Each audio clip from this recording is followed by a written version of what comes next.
இந்த மிராஜ் 2000 கூட 87ஆம் ஆண்டு இலங்கை இந்திய ராணுவம் விடுதலை புலிகளுக்கு சமர் ஆரம்பித்த பிற்பாடு எல்லா மக்களும் ஆலயங்களில் தான் இருந்தார்கள். அப்போது சண்டை நடந்து கொண்டிருக்கிறது. அப்போது அந்த தேவாலயங்களிலும் கோயில்களிலும் இருந்த மக்களை விரட்டுவதற்காக மிராஜ் 2000 பதிவாக ஓடி சென்றார்கள். பயங்கர இரைச்சலுடன் போகும். ஆனா உப்பாரி மக்களை, தமிழ் மக்களையும் அப்பாவி மக்களையும் மிரட்டுற மாதிரி பாகிஸ்தானிடம் போய் இருக்கிறார்கள். அவங்க நல்ல பாடம் படிப்பிச்சிருக்கார்கள். அதான் அந்த பிரச்சனை என்னவென்று சொன்னார்.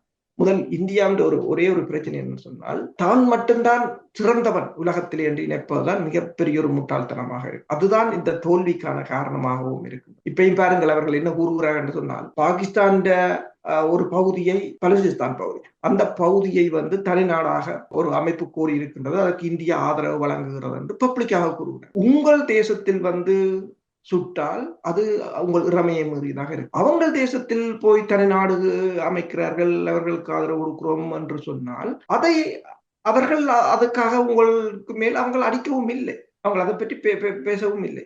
ட்ரெயினை கடத்தினார்கள் கிட்டத்தட்ட 300 பேரிடம். அதை பாகிஸ்தான் இந்தியாவை நோக்கி கையை காட்டியது. ஆனால் எதுவும் சொல்லவில்லை, தாக்குதல் நடத்துவதாகவும் இல்லை.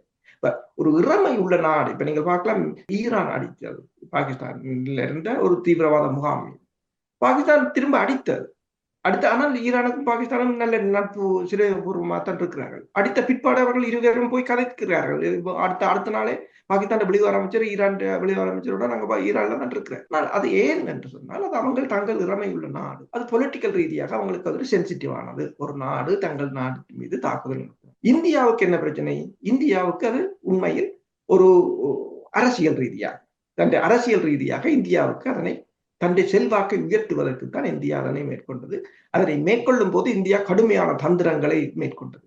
அதாவது தாங்கள் பாகிஸ்தானுக்கு முன்னர் அறிவித்திருந்தது, தாங்கள் திருப்ப தாக்க மாட்டோம் என்று வாக்குறுதி கொடுத்திருந்தது. அப்படி இருந்தும் அவங்க பதிலடி கொடுத்ததுதான் மிகப்பெரிய இந்த போரின் போக்கையே மாற்றிவிட்டது.